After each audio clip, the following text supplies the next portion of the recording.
Hello and welcome to the Deception Podcast, attempting to make an audio show out of a visual art form since 2013. My name is Jonty Sparrow. With me this week is Mr. Jordan O'Grady. Hello. And our guest host is Mr. Tom Crosbie.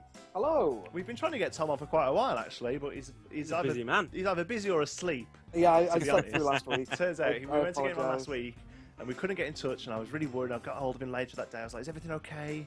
You know, sorry you couldn't make it. He's like, oh yeah, I just didn't wake up. I was just completely asleep.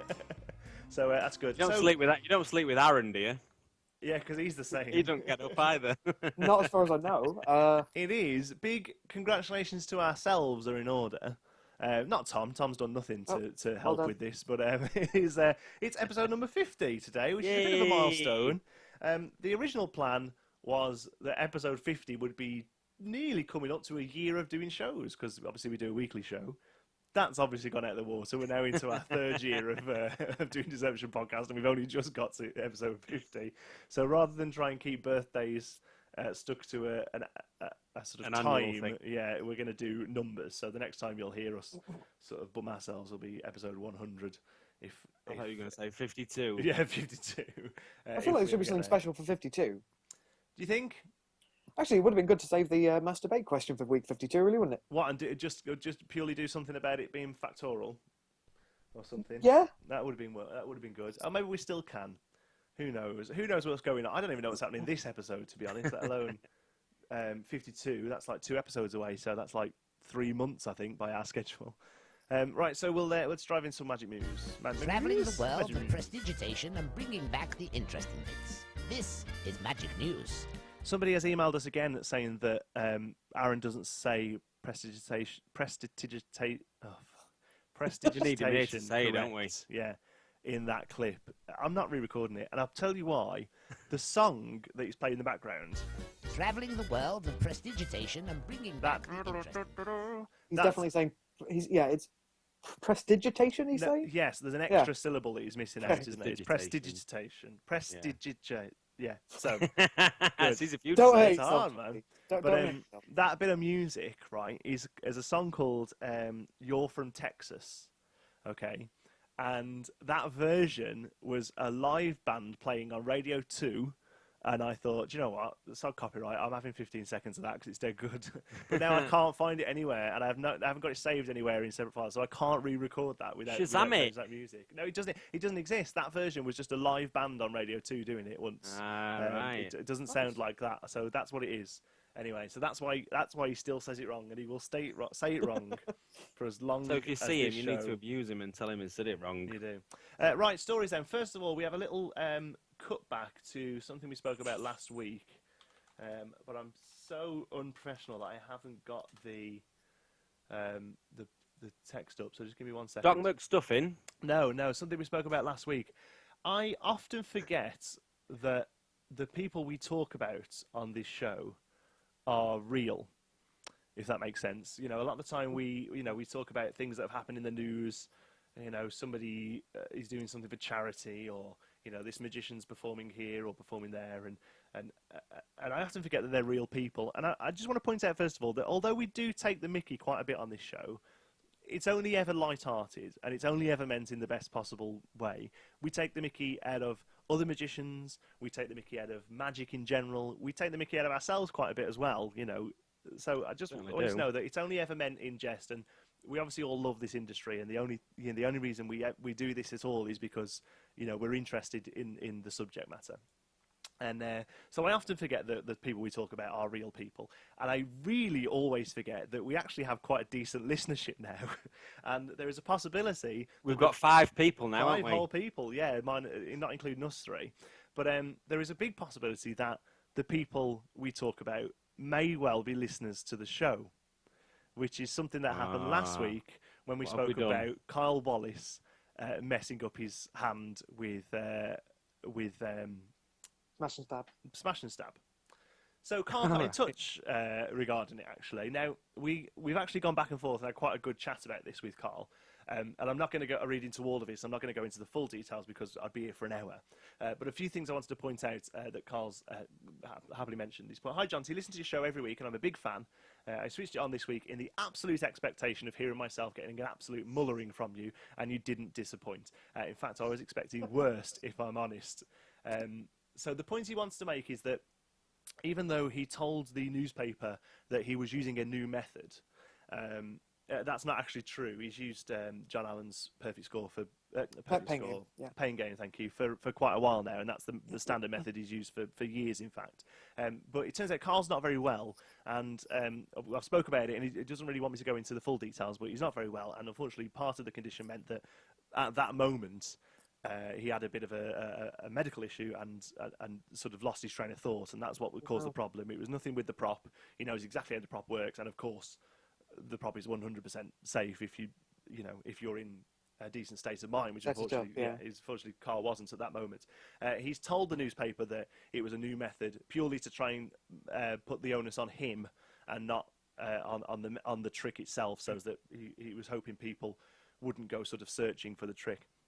He also went as far to the point of the X-ray that we mentioned, that I made a joke, the fact that it kind of tips the method. It doesn't tip the method. It just if you know the method, the X-ray is quite funny to look at, if that makes sense. Yeah.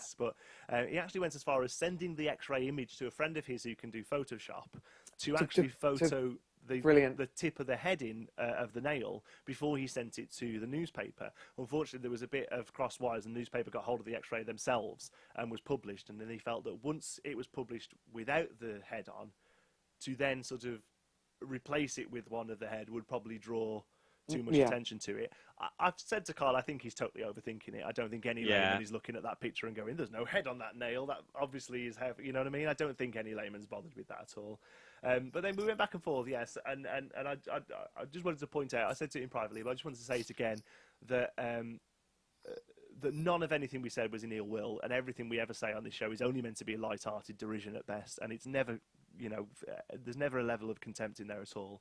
And I hope you understand that the show is a Mickey take, and we're only ever doing it for a laugh. So we appreciate you getting in touch, Kyle, and I hope that I put across the points that you wanted me to make on the show there. But I know that you didn't get in touch necessarily to clear your name with us, because I just that you just wanted to. I was going to say, I know that Carl's got a good sense of humour, so I'm sure he took it in light-hearted. No, I think it was the fact he just wanted to point out that it wasn't necessarily him just buying a new trick and giving it a go. There was more. I think it was the fact that when I said, "Oh God, it should have used John Allen's pain game," and you said, "Well, it was." How's he got that wrong then? But obviously, I feel like, to be honest, if it was a brand new trick, it's probably less likely to go wrong. I feel like with that sort of trick and that sort of effect, you're going to be so tight on it, aren't you? It's the 1,000th time when you get complacent with it, that's when it goes wrong. 100%, yeah, totally agree, yeah. You never hear of people dying the first time they do a bullet catch. Yeah. It's only ever the last time they do, isn't it? So, all right, I'll move on to some stories we've got this week then. Big story, if you ask me. Story of the year, this is. The news that David Copperfield himself is making an appearance on Doc McStuffins. This is massive. This is huge. You hear about Barack Obama going on Ellen, that's nothing. Doc McStuffins featuring David Copperfield is big. So I'm going to let Jordan. Now, I'll be honest with you, I know full well what Doc McStuffins is, and I'm a bit of a fan, but I have no kids. So that's going to sound weird. So instead, I'm going to pass over to Jordan, that has 2 little ones and has a perfectly good excuse as knowing what Doc McStuffins is. I watch it every day. To tell us about the show. So what is Doc McStuffins then, Jordan? It's a children's program where there's little toys and everything, and they get poorly or they get spots, and they go to see Doc McStuffin that fixes them. That's basically it. There's loads of different episodes. So she's like a vet for toys, isn't she? Yes. But all the toys, it's like Toy Story. All the toys are real. They're all little animals, aren't they? But only to her, aren't they? Like they, sort of, they'd run around and stuff. So you do watch it? I told you I'll watch it, yeah, definitely. But I wanted it to come from somebody that had a reason for watching it. But yeah, I love it, Doc McStuffins. No, we watch it when we go, because obviously when I think Phoebe's a little old for it now, but Aaron's daughter Phoebe was a huge Doc McStuffins fan for a little while, so obviously it was always on in his house. He'd be able to give you like a full synopsis of every episode if he was here. He's probably going to listen to it and come back on next week and tell us we've done it all wrong. Correct you, yeah. Yeah. Give you all the details. So this is so David Copperfield is appearing. He's not appearing as himself. He's purely voice acting for the role of Dimitri the Dazzling, which I'm pretty sure he's now going to change his name to, because that's obviously a better stage name than David Copperfield. And he's a toy magician that has a not-so-dazzling situation on his hands. It seems that his little bunny sidekick, Carrots, keeps running amok and messing with all the magic supplies. So I can only assume that Doc McStuffins puts the rabbit down. I've not seen the episode, but that would be the obvious news for me. So He used John Allen's Pain game and then used the rabbit to bash the I'm only kidding. Carrots is a good name for a rabbit, though, isn't it? If you do, who's ringing me? I don't know. If you do kids parties, Carrots is a good name for a Aaron rabbit. saying he's on his way. Probably, yeah. Is it a good name for a rabbit? Carrots, a like, rabbit. Carrots. Yeah, like I mean, you wouldn't name your dog food, would you? Well, I don't, from a Chum. from a Chum. from a different world at the minute. I'm heavily into Fallout 4, the video game, and the dog in that is called Dog Meat. Is he really? So yeah, so there's precedent there, I think. But yeah, you wouldn't. Yeah, maybe you wouldn't. My dog's called Dave. You call your cat Felix, I suppose.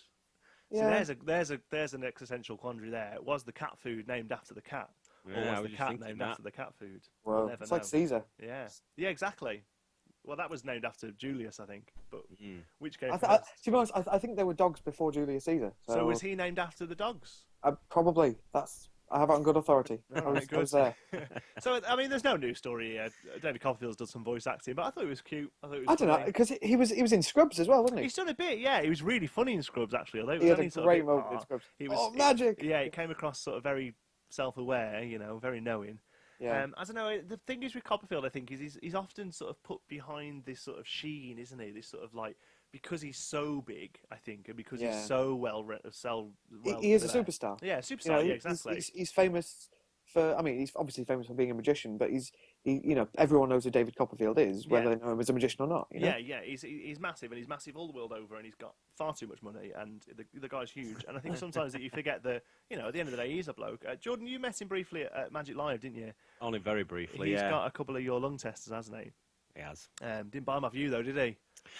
Bought them through a friend. Yeah, but he came over and said these are cool, and you were like, "Do you want to have a blow on one?" I got a bunch of these. Have you still got that one that works backwards? So No, like, I sold it. Oh, have you? Yeah. I remember making one that if you know the method and do the method, It'll still get it'll you. get you. Yeah, Right. which is quite cool. We gave it to So smart. Michael Murray to demo at Blackpool last year, didn't we? Yeah, that's right. He was So like, I'll "Have you do got it- one there I was can a- use to demo on the stand?" I was like, "Yeah, here you go." Gave him that one that works the other way around. Genius. Yeah. So in Because, other, oh, go Well, on. I was going to say the other because it wasn't Doc McStuffins, was it Lazy Town, which I think is Nickelodeon. Oh right, okay. They had was it one of the guys there, and I'm sure Jordan can back me up on this. Was it Sporticus? One of the characters in Lazy Town? Sporticus is yeah. the main guy. Yeah. Yeah, because he always has a section where he's doing like XCM, and I think it's Dan and Oh, Dave really? Buck. I think it's the hands of Dan and Dave Buck. All right. wow. I didn't know that. So yeah, I've not he's quite got not onto the that first yet. magician to not the first magician. Because I know he's quite famous. The guy who does Sporticus, isn't he? The like in their country, he was like a huge athlete, I think, at some point, and it's actually his show. It's his concept to. It's all about keeping fit and eating healthy and stuff, isn't it? So, I think it was his idea. But yeah, why is he doing card stuff? I don't get that. I think like all the cards have different sports on them, and like he randomly produces one. So they wanted a really flashy and energetic way of producing a card. Oh, that makes sense, I suppose. Yeah, fairly smart. So in other TV and film news then, Now You See Me 2 trailer has been released. Did we see the first one? Yep. Yeah. Yeah. Good film. Yeah. I liked it. Did we think it was Enjoyable? a good film? Because I did. I thought it was fine. I mean, it wasn't prestige, but it was No. it's good. No, it wasn't. It was prestigious up enjoyable, there. The yeah. actual, the biggest complaint from magicians, which I first of all want to say isn't a fair complaint at all, was that the magic in it wasn't good. In the fact that it wasn't real, I guess is what they mean. Film. It's a film. Well, I was going to say, do you really want like Hollywood stars doing ambitious card for 20 minutes? Yeah, exactly. and I think some of the stuff they did was at least grounded in a sort like- of real. With Jesse Eisenberg doing the thing where think of a card and he riffles back down the pack. Exactly, at the start. That's like the first thing I Yeah. think he does, isn't it? So there's that, I suppose. That's a real trick. I think that actually works for the audience as well. I believe so, and I remember at the time, like places like BuzzFeed and Verge doing articles saying, "Wow, the first trick in Now You See Me will actually trick you," Yeah. know, and that was like a bit of a selling point for them. But then it goes into them jumping off buildings and turning into money or whatever it was, And It's what people should think that magic is, I think. yes, it should look like magic, but then I don't know. Maybe I think the argument was that it maybe puts too high an expectation. How do you on think real that crosses magic. over then into the likes of Dynamo being on TV? Well, I think it's very different because one's obviously meant to be fictional, in the sense that the narrative is fictional. Obviously, I don't think there's many people who really, really believe that magic is real, but that it's a fictional narrative as opposed to what Dynamo is meant to be a real guy who's doing magic. You right there, Tom? But we're just We're not sure which changing over. Which pair of specs? Tom's just swapping his glasses. I'm just trying about 4 different pairs on. The new trailer's come out. It seems to be that the magic tricks in it have gone even further away from sort of like a real base. They fall into the floor and turn to water, and it's definitely a lot more sort of fantastical. CGI'd. Yeah, CGI fantastical, I think. But one nice thing is they've got Daniel Radcliffe on board. Yeah, and I think it's almost sort of a dramatic, ironic wink to the audience of, yeah, we know this is Harry Potter. Yeah, like we know we've got Harry Potter here. I know that he sort of has took on a bit of interest of magic. I wouldn't necessarily say that he would associate himself as a magician, but I remember reading a few times that he sort of got into magic a little off the back of Harry Potter. There was an episode of QI based around illusion that he was a guest and did a few magic tricks on as well. He might have had to. They might. Well, no, I don't think. Everywhere he's going to turn up. Well, that's it. Yeah, That's it. they're going to assume that I don't do think something magic. I don't think he had to for the films. Yeah, it's more for public appearances. But yeah, definitely. I reckon that's quite a sort of trope question in an interview, isn't it? So, can you do any real magic then?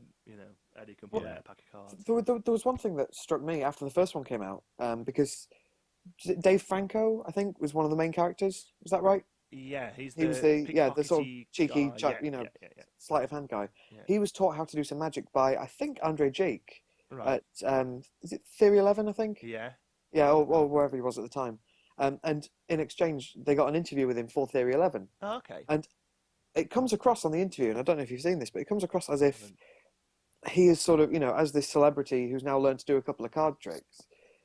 I now know all there is to do about magic, and he comes across as a bit sort of full of himself because of it. Yeah. Then Andre Jake shows him a card trick, and he just sort of goes, "Oh, yeah, I don't know how you did that," and sort of really knocks him, really knocks him back. It's quite a funny thing to watch. If you get a chance, take a look. I'll But look that up. Yeah, definitely. yeah, if it's still around. Yeah, there is. I know that I see some are very humble about it. Like I know we just mentioned QI, but Stephen Fry does a few card tricks, but he's very sort of humble in the fact that these are very basic card tricks, and I have a huge admiration for magicians, But yeah, maybe there is a bit of a worry that with actors like who learn to ride a horse a little bit for a film, they're suddenly horse riders, Sorry, I'm That being giggling, said, I'm I giggling think to myself. I'm just watching the trailer.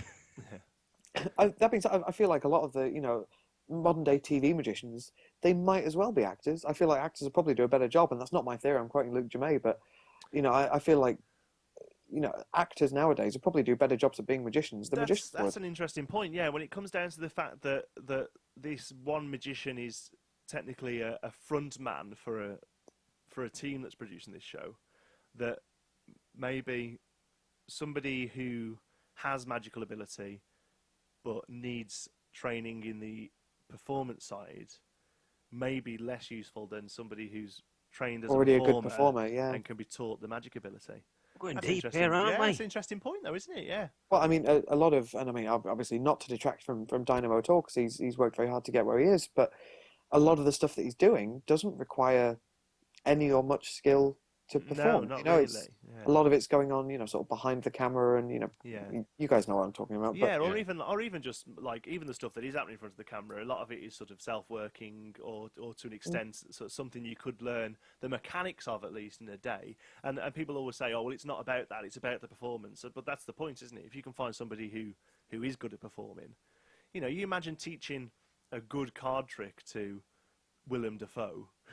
I reckon he'd be a hell of a lot more entertaining to watch than a standard magician trying to teach him a decent technique of monologuing or something.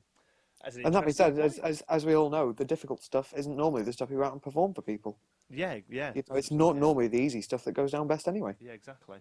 But yeah, the trailer looks good. I worry that Daniel Radcliffe may be typecasting himself a little now, as like you say, this is since the Harry Potter films, he's only really had that I know of 2 major works.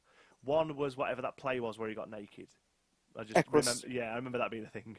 And then there was The Woman in Black, the sort of churned out standard horror type thing. Very expensive flop, I think. Yeah, it wasn't great, was it? I haven't really seen him do much else. And already, this is almost a parody. This is almost something like Liam. It's a sly wink to the audience. Yeah, like this is the sort of thing that Leslie Nielsen had turned up and is he not in Top Gun? No, he's not in Top Gun, mate. Sorry, but yeah. So I worry he might be typecasting himself a little. But then I think Jesse Einsberg is typecasting himself a little as well with the stuff he's been doing. So who knows? This isn't a movie podcast. This is a magic podcast. I mean, let's face it. Lex Luthor is Mark Zuckerberg. Yeah, pretty much. Yeah, exactly. All right, let's do. It sounds like you're playing with yourself. This is, first of all, people on Facebook I put a message on Facebook yesterday saying this is the 50th one. If anyone's got like a little message they want to send out or a little thank you or whatever, a slightly big-headed thing, but in the world of podcasts, it's kind of what you do. So I put a thing out there saying, here's the Skype name. Turns out you have to turn on voicemail on Skype, which I didn't do. So I came onto Skype yesterday to about 6 or 7 missed calls. And no voicemails. But unfortunately, no voicemails. So thank you so much for people who called. Shall we do it next week? So, well, we'll do it at the 100th one. I'll have plenty of time to sort it out then, won't I? So thanks everyone who called, but unfortunately I haven't got the clips. But one thing I do have is somebody who emailed me, who is actually a friend of mine by the name of Andrew Coulson. If you're a fan of the Geekism Network, you'll know him as being the guy who co-presents Geekism Weekly with me, and he also does Pass the Pad on Geekism Gaming on YouTube. So he's involved with the Geek. He's not a magician at all. He knows a few tricks, but he's not a magician, but he listens to Deception religiously every week. He says that most of it is gibberish to him, but he still enjoys listening. It's mostly gibberish to me. It is to me, yeah. So, but he's got in touch and said, I've been working on this for about 15 weeks now or so, and it sounds like we're playing with ourselves. He's taken clips from the last 15 or so episodes of me, Aaron, Jordan, and I think a couple of guests that we've had on as well, and put them all together into a Sounds Like You're Playing With Yourself. So this week, Sounds Like You're Playing With Yourself comes from the Deception podcast for magicians. It sounds like you're playing with yourself. We haven't got sounds like this week because Jordan's not pulled his finger out. I'm sorry. Yeah, it is great. That's what I can say. Great. Dave, don't get it out, Dave. Yes, the hand size genuinely does come into it. There's a possibility of, maybe working it for a month or two and then releasing it. And then you could go to a gig and somebody could say something. What happens if somebody pulls this thing or whatever, And they put it on like a weird angle on the table, Yeah. so the camera can see it properly. Yeah. But we're doing that. So she comes over to do that, and I just go and just pop it in. Yeah, I reckon that would have gone down perfectly. Yeah, man, spank my ass. It sounds like you're playing with yourself.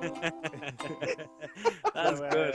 So well done, Andrew, very for that. much for Andrew for sorting that out for us for our special 50th show. All right, that's before we go into your masturbate, I wanted to talk a little bit with Tom. Tom, Tom is now known as the go-to guy for Rubik's Cubes. I think that's fair to say. If you think Rubik's Cube within Magic, you think of Tom Crosbie.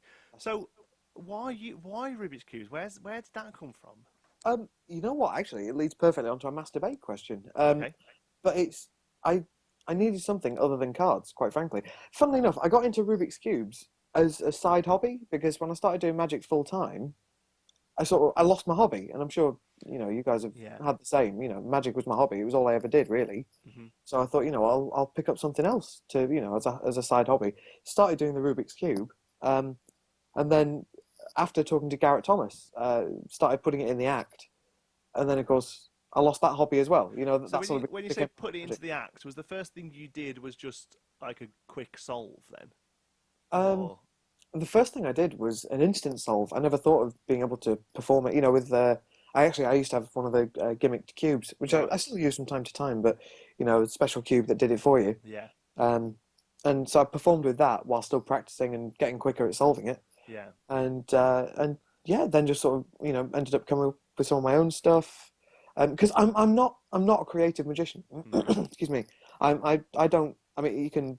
The memorized deck stuff I've got out is all very logical and thought out rather than creative. Yeah. Same goes for the pen stuff. So it's all about looking at it logically, and it's a very logical toy. Yeah. So yeah, So a lot of it's all just algorithms. Makes sense to me. do you go ugly rhinos and all that? Do you go? So you work when you say magic is your job. Are you going out and performing? Are you doing weddings and stuff? Is that The reason I have to ask though is because there's more and more. Have people, you had one this year? There's more and more people who. It's been a while. There's more and more people who quite easily make a decent living out of magic, but without performing. If that makes sense. So I always want to know that. Years ago, I think it used to be that if you were a professional magician, that meant you went and did gigs. But it doesn't necessarily have to mean that these days, does it? I think Yeah, so. no, it's So true. you go out and do gigs. Are you going up to a table with a Rubik's Cube and doing 5 minutes with it? Yeah. Wow, it's fascinating. It really is. So Do you to do be honest, other stuff as well then?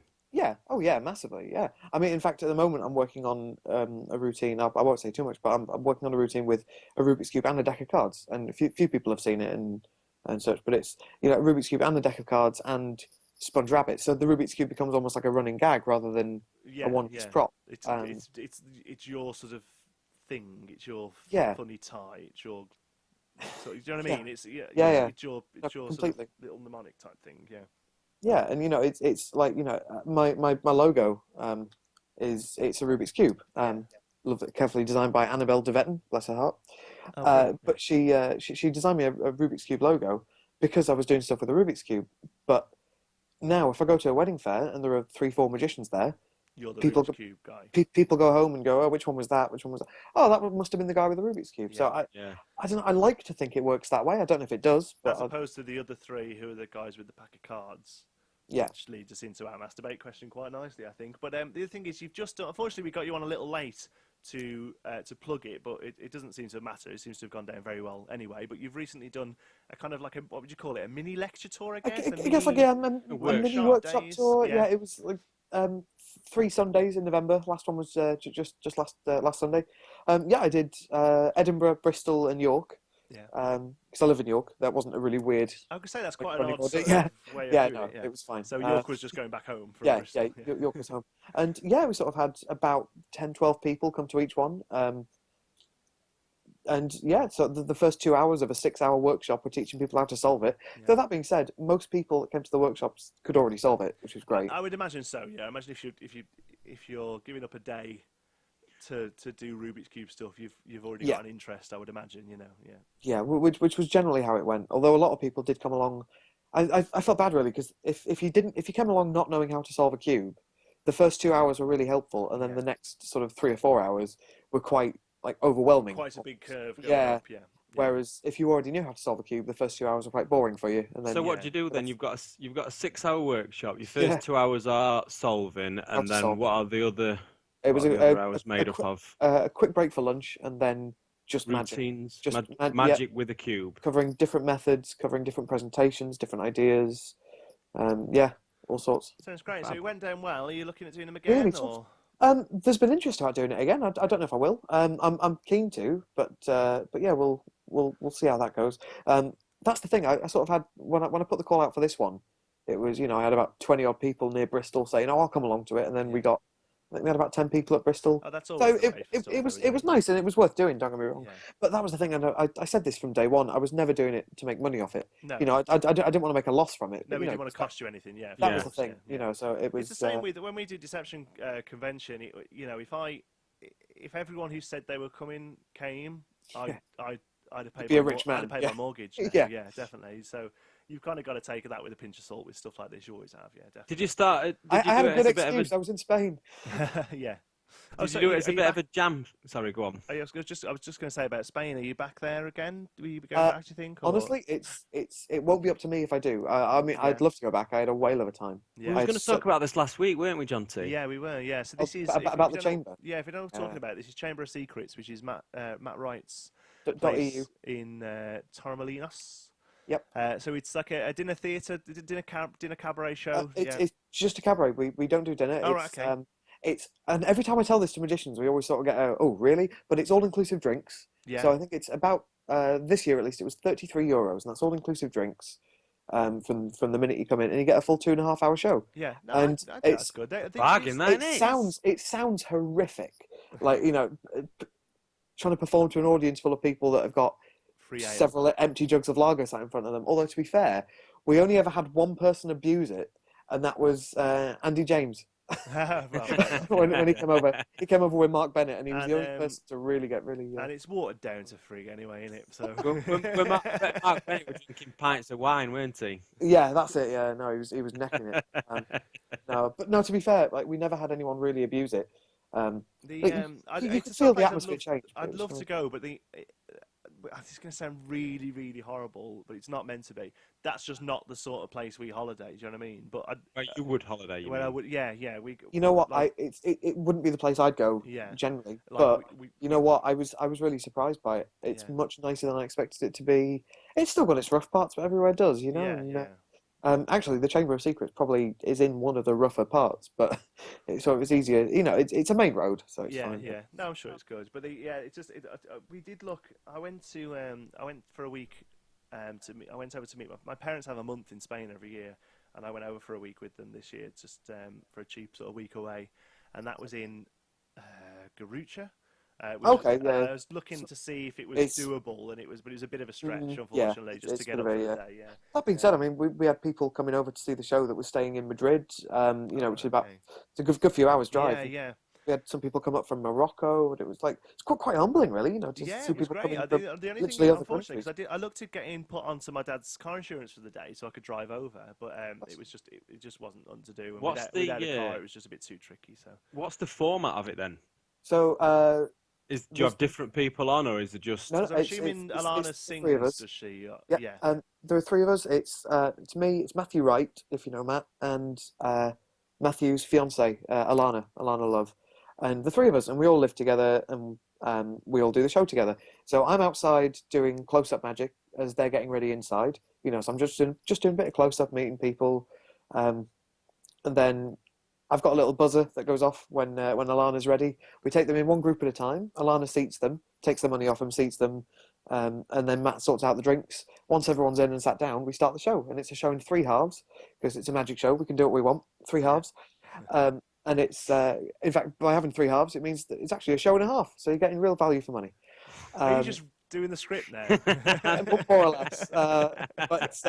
But no, it's lovely. So we go around, and since it's just the 3 of us, or at least it was before I left. After I left, I think they got someone else to go in and do the bar. Right, just to help. Sort of an extra pair of hands. Yeah. But yeah, so we as we were going around. When you So it's all inclusive drinks, but you're all involved in the show, so they can't get a drink anyway. Which is why we've got 2 intervals, so we can top them up. But when you say you left, I'm assuming that was like the end of the summer season. Oh yeah, but they run all year for the quiet bit, yeah. Sort of. I think at the moment they're down to 1 or 2 shows a week, so it's quite down. Whereas when peak season we're doing 5 shows, and you know what? I keep saying this, but Matt and Alana and everyone, we sat down and put together a list of what we wanted to achieve, like number 1 on TripAdvisor and selling out so many shows, and like these are things we wanted to achieve in like the first year and the first 2 years and everything. Yeah. Pretty much done it in the first few months. It has gone really, really well. Absolutely and everyone I know who's been over has said it's fantastic and it's well worth doing if you're over that way. Yeah. Yeah, come check us out. Come say hi. Definitely, and that's what is it? House Chamber of Secrets. Chamberofsecrets.eu. Yeah, careful. Okay. Yeah. Sorry. Yeah, you know what I was about to say, don't you, as well? I do. Yeah, let's not go. Have we got time for another little question on that? Yeah, go on. I was just going to say, like you plan to go over there for the summer then. Do you not take like wedding bookings like for next year and stuff like that, or do you just cancel all your bookings or what? I had to cancel. I got in touch with everyone that had booked a wedding because it was quite last minute. This move over to Spain. Yeah. And it wasn't because of anything bad that happened or anything. It was just, what? I feel like it'd be a great opportunity to go and study with Matt. Because there is no better way of improving than having someone like Matthew Wright critiquing your act after every show and doing it 5 times a week. Doing it 5 times a week, and they're getting instant feedback as soon as you come off stage. So yeah, I sort of dropped everything, with little to no notice, and just sort of had to send an email around to every bride that had booked and went, "I'm really sorry. I can either find you a replacement or you can have your deposit back, and I'm really sorry to let you down." And I was honest about it and just explained the situation really. Yeah. But yeah, it was also a nice And were opportunity to give some work to friends. all three of them okay with it, were they? That's optimistic, isn't it? Both of them. One was a mate and mum's. All right then, our mass debate. It's actually put forward by Tom, this question, although I think I slightly reworded it. But it is regarding card tricks and whether or not they are still relevant. So what I typed in on Facebook was, are card tricks still relevant? Are you fighting an uphill battle when you pull out a pack? Will something ever take the place of the magician's go-to prop? Was that kind of what you were trying to get towards? More or was less, it? yeah. Yeah, completely.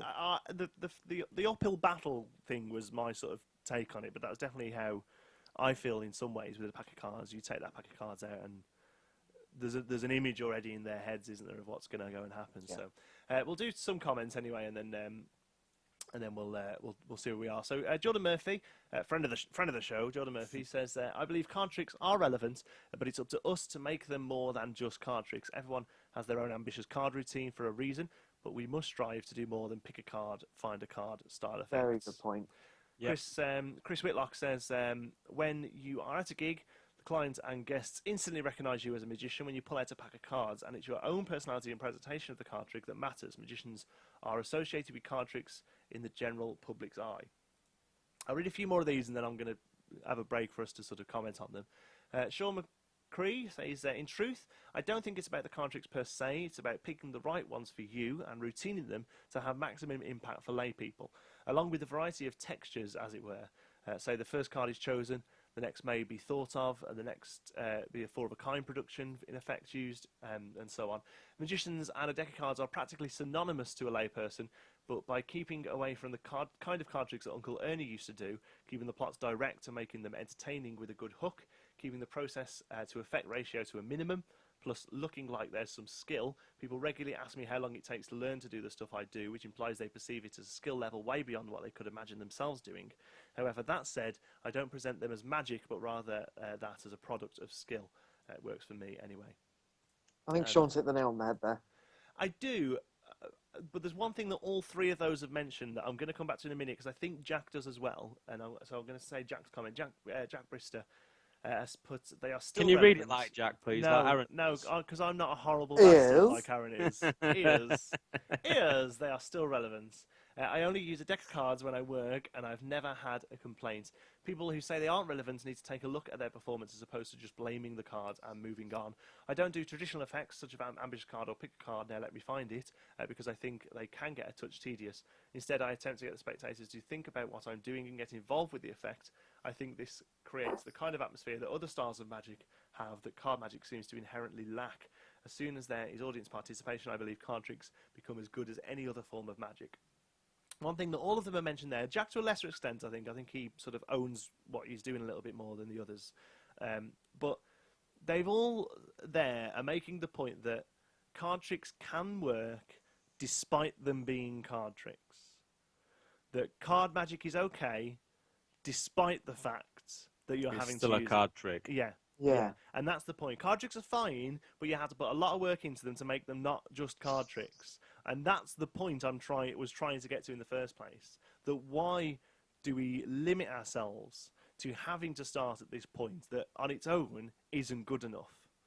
And that was kind of my issue with this. And a lot of people also say that, oh, well, card tricks go hand in hand. So do rabbits out of hats. But nobody's working that at weddings, are they?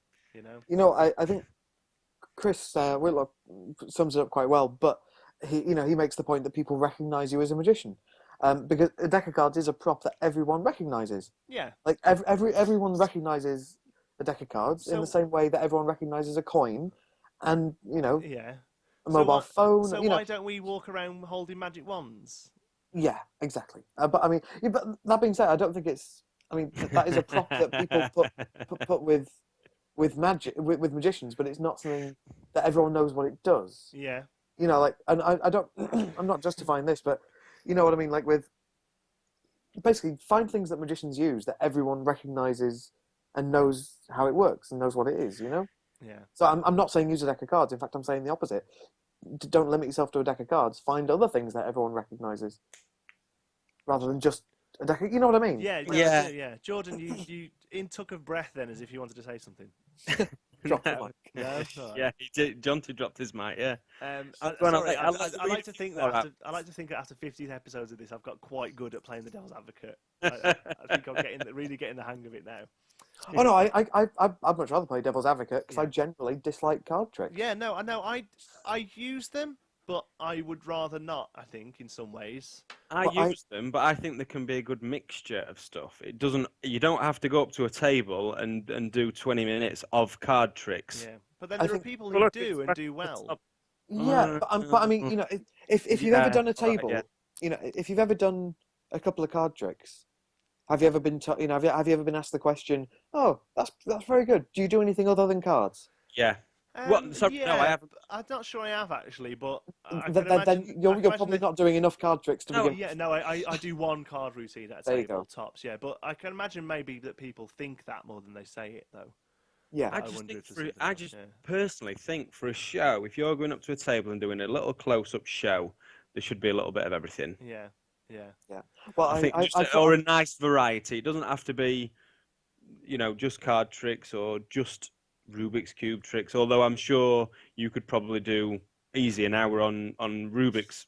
even Rubik's I wouldn't want to watch Would that. you to be want to? honest. God, Yeah, I no, was going to say, God. I wouldn't sit through it. No, but it's a weird one. I sort of got this from Matt as well because in the show in Torremolinos, we don't do card tricks. Like there aren't really any card tricks throughout the show. And right at the end, if you've seen Matt's competition routine, it's Fizzamact. Yeah, That starts with a card trick. It starts with a 4-ace production, yeah, and he puts it right at the end of the show, and even prefaces it by saying, "We need to do a card trick. It's a magic show. It's in the rules. Yeah. We'll get it out the way. that's You know, usually, we'll do that's it usually now." Yeah. how I play. Even at a table, I will say something along those lines. Listen, I'm really sorry, but I've got to do a card trick. So I do. I always say that, but I always start. I walk up to the table with sponge balls, and I point out the fact that look at these little weird thing. What the hell is that? Who would carry that around other than like, you've got to be a magician, haven't I? Who the hell carries a round bit of red sponge otherwise? I point out the fact that it's mental. But look, it does a cool thing, and then Yeah, I mean, I've worked on my bar set 'cause I do a lot of work behind the bar. Yeah. Not serving drinks, just doing magic. Yeah. I go do illusions as often as I can. I've got a little portable bar and all that, but I've made sure that the bar set now is it You've got a opens with a portable card trick. bar. Yeah. like long story. a bunko booth type thing. Kind of. Not necessarily It's bunko, but basically- that sort of setup. It's basically a glorified table. Right. Okay. Um, It's a bit higher. but yeah, a little bit. So, but yeah, Got so drinks in it.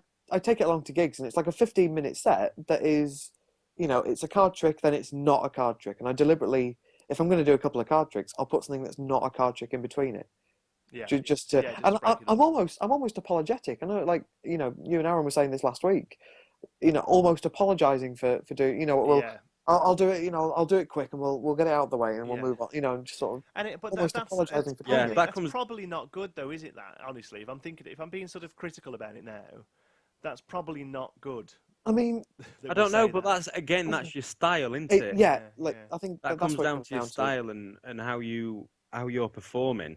It works for me, because by the end of it, I'm sort of apologising and going, okay, we'll do a card trick, we'll do it quick, don't worry, it'll be over soon, we'll rip off the bandage, and move on. But Yeah. then by the end of it, I've sort of won them round to it. Yeah, you have, yeah. But what I'm saying is, have you had to win them round because of that mindset you've I put in their don't- head at the beginning? I think it's magician's guilt. Yeah, I think a little bit. magicians. I think it is. I'm quoting Francis Minotti on this, but he says magicians love magic more than any layman ever will do. Yeah. Oh God. So, like, 100%, yeah. We're going to massively overanalyze this far more than any layman will. Of course, yeah. That's but then, like me and you. but Hey, why do we make this show if we're not allowed to overanalyze? That is That's true. the whole point of it. I'm sat here with a pile of stuff because when I see something, I go, "Oh, I'm having that. I am buying that." And I'll that's why we're definitely all into perform that. magic, isn't it? Yeah. Same at Blackpool when we walk around Blackpool, Jonty, and see something that we've not seen before. I go and grab people.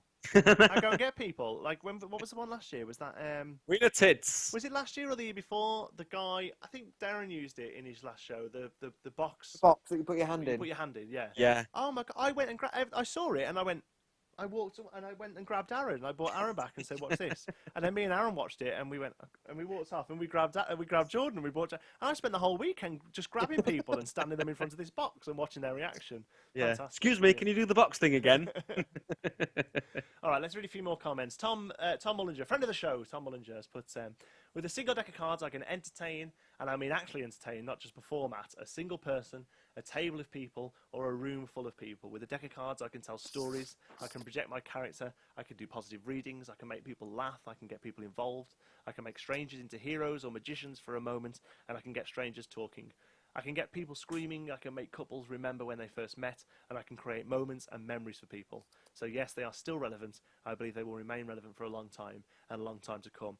And I think, Tom, you're doing yourself a bit of a disservice there, because I think if you got rid of the words "with a deck of cards" at the beginning of that sentence, it would still apply. I think it comes down to the person. If you start that question, it's all about the statement performer. with "I can entertain," and "I can do this," and "I can do that," the Yeah. "with a deck of card" things is superfluous. Although I'm not going to say that does sound incredibly pretentious the way he's worded it. Well, yeah, no, it would if you got rid of that first bit, yeah. But No, but the even whole with the deck thing. of cards, yeah, No, that's. I think it's nice. He's proud of what he can do, and that's fine, I guess. I'm not like that. I'm total opposite. I've seen him performing. I think he's lying. I I'm just kidding, Tom. I'm sorry. I'm the total opposite. I hate everything I do. I'm my own biggest critic. Always have been. But There's nothing wrong with that. yeah. There is nothing wrong with being your own worst critic. Let's do a few more. Jordan Murphy says, "Oh, he's just taking a piss." Let's move on. That's what Jordan does, isn't it? Faye Presto says, "I've got one trick in the go-to set, which is Brainwave. If you tip me in, you get the bonus trick, which is card in bottle or card on ceiling or something like that." It sounds like a similar approach to me. Like less is more. Just Yeah. to So take I out. do one card like- trick, which I say ambitious because it comes to the top a couple of times, but I think the idea of ambitious card is a 10-minute thing. It's not. It's like the whole trick lasts 2 minutes. I think Have you seen? I think he did it in the Essential Magic Conference lecture. But Guy Hollingworth does a talk called 7 Things I Learned from a Packet Trick. You seen this? No, I've heard of it though. The name rings a bell. I'm not sure. Is he putting in an ebook or anything? I see. Or I don't know. It was sort of just a quick 10-minute talk he did, but he performs this packet trick, and it's like a reset type effect, where the backs change colour. But he does this trick, and then the first 6 things that he's learned about it are use a gimmick if there's a gimmick. If it makes it easier, don't use fancy sleights when an easy one will do. Makes it really, really simple. And then the 7th thing he sort of comes around and says is it's still not a good trick. yeah. Unless it's a really good trick, don't do it. And I think that's what it comes down to. If you can look at and Darren Brown talks about this in Absolute Magic, but he says unless it's the best trick that you do, why are you doing it? Yeah. But then surely, unless you only do one trick, Yeah. then some of the tricks aren't going to be the best ones you do. are they? Only do your best and your second best and your third best and your fourth best. Yeah, There you yeah, go. Not quite as got the ring to it though, has it? No. Dan Chard, who known for being a card guy, Chard Shark, he's a full-on card guy. So let's see what he has to say. Dan Chard says, "You're fighting a battle from the moment you approach the table. Someone said, 'Who are they? What do they want? And why should I care?' Being predominantly a card magician, my viewpoint will be biased. With cards, you can quickly establish a high level of skill, get a lot of attention, and bring people in. With cards, there is more variety with this one prop than any other form of magic. There are as familiar as an ordinary household object.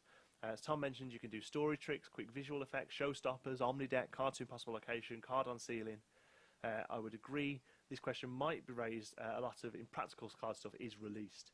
It's about you. Whatever magic you present should be about presenting an impossible experience for your spectator and make sure they have fun with it." So, I think that's the only thing I will say about cards that is probably the reason why they're so prevalent is the amount of variation you can do with them. I do think it's a bit of a magician thing as well, though. Saying, "Oh, do you do card tricks?" Yeah. What do you think laymen don't care? that Yeah, we do well, card tricks? I just think some do and some don't.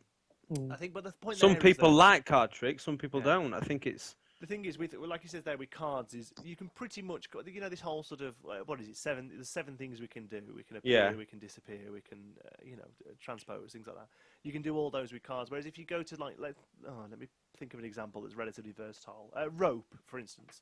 The magic you can do with rope has to be physical. I don't think there's anyone who's doing mind reading with rope, and if they are, God, I want to see that. Rope magic is physical magic. It's either restoration or penetration or things like that. Whereas and then mentalism, for instance, it's very difficult to do. Probably, if you were like a straight up mentalist, it'd be very weird for you then to make something float. Yeah. Or do something like that. Whereas all these things are possible with a deck of cards, and they all come under the sort of bracket of magic within a deck of cards quite Card easily. magic, yeah. Yeah.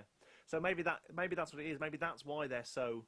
I don't think it's that they're household objects. I don't think that's the reason why they're so popular. A lot of people, that's what they attest them to. They say, "Oh, it's because everyone knows their card." But again, Tom, everyone knows coins. Everyone knows what a loaf of bread is, but we're not all doing tricks with loaves of bread. Rubik's Everyone, Cubes, everyone's seen a Rubik's Cube. Everyone knows what it is. Everyone's played with it. Yeah, exactly. So, I don't think that's the thing that makes cards. Maybe it's that. Maybe it's just that they're so versatile in the types of a trick they can do. Maybe that's why they're not going to go away. And people keep releasing material with them, don't they? Well, yeah, but that's the point. Why do they? Why do they keep releasing material with cards? Why aren't they releasing material with Because other things? all of their target audience has spent years practicing with cards. So it's they a already know circle the then, basic isn't it? moves. So it's yeah, a circle. everyone already knows what to do with it. Like if you were to turn around to the Magic community tomorrow and say, right, no one's allowed to do card tricks anymore. Yeah. Like, that would just throw out. Like no one's going to go along with that. They've spent far too long practicing it. You'd upset Paul Gordon. Yeah. Would you? There's a few people you'd upset. Yeah. All right, a few more then we'll wrap up. Phil Taylor said, I did 2 gigs this weekend. All right, mate, it's a boast. With mainly cards. It's down to how you present it. People were asking to see card tricks in the end. If you can mix it up with gambling effects, cards of possible occasion, etc., it's still as good as it ever was. I love magic, so I guess my whole persona is giving that off, and people feed off my energy. Baz, the magician, has put, I'm working with a Japanese prisoner of war at time, mate. Where's his Fazzacrackly gone? I don't know, his Fazakali has gone, hasn't it? Fazzacrackly. I'm working like a Japanese prisoner of war at time, mate, but measures can be put in place.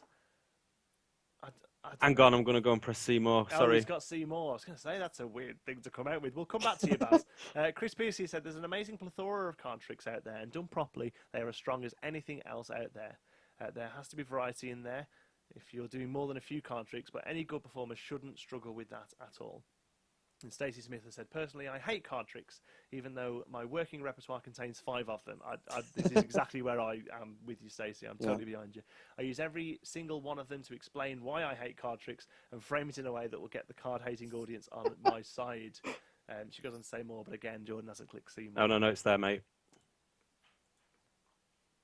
No Good. evidence. Why is it not pasting? Sorry. Sam Hurst has put, I do nothing but cards. I even have 2 forces on page 33 of That's Life magazine this week. Did you see this, Sam? There's a page in That's Life about he's had a little baby, hasn't he? Another kid. Yeah. I did see a bit of that. Yeah, I didn't actually They've read had the article. They've had an article done because I didn't read the article actually. I'm not too sure what it's about. But yeah, he's managed to, in his interview, get 2 card reveals in there. He's mentioned 2 of hearts and something else, just so that he can carry the article around and go, yeah, I'll pick Smart. cards. Right. So Baz has put, yeah, people say, right, I'm going to watch you and catch you out, but then I bring out a marked deck and do everything hands off. Stacey Smith goes on after saying that that she gets people on side. I always open by saying, does anyone here like card tricks? Giving me the ideal opportunity to say, me neither. They really tick me off, and here's why.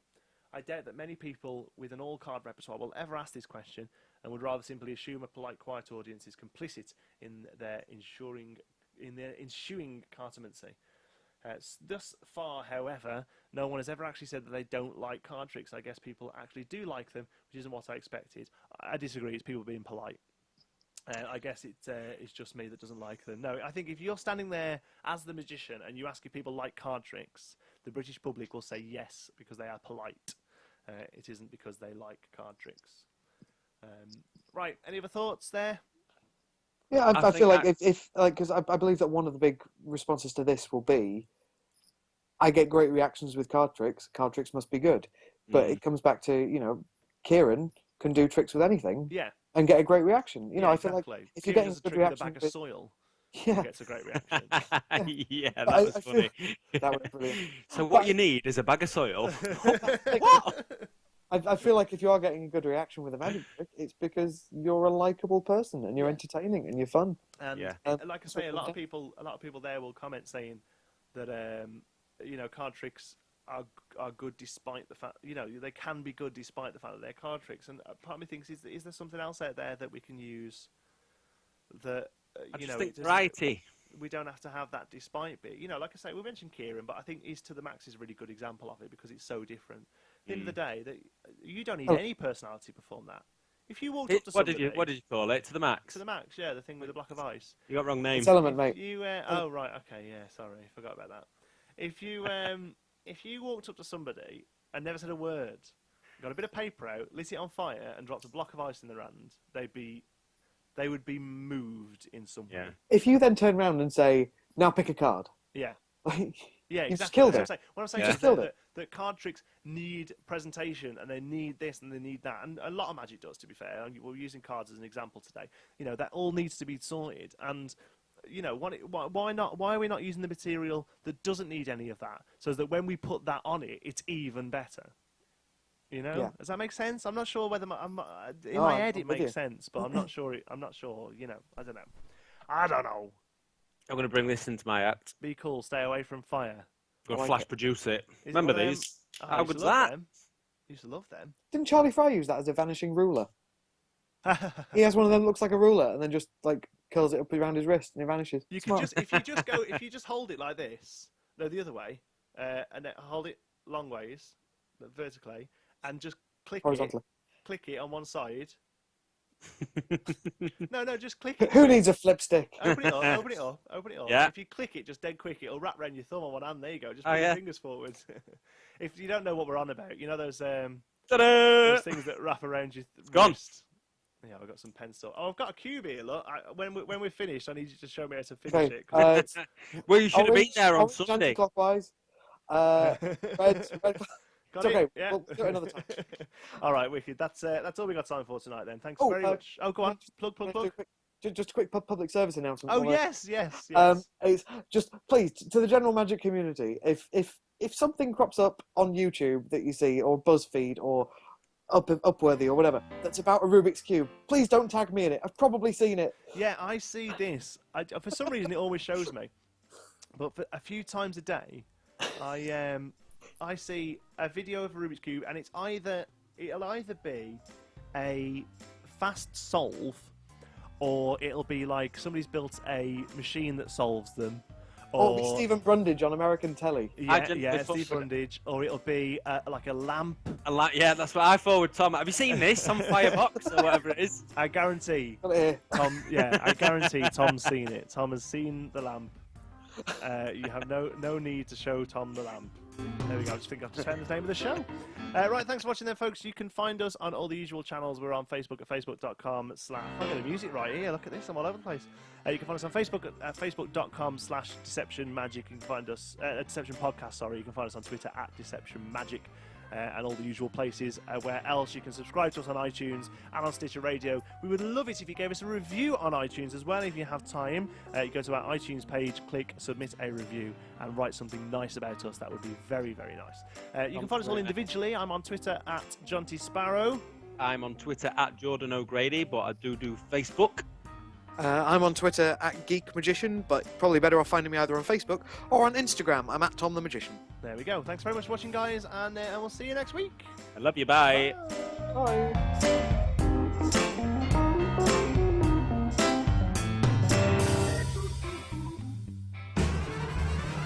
This show is part of the Geekism Network. For more information on this and other shows, visit geekism-network.com.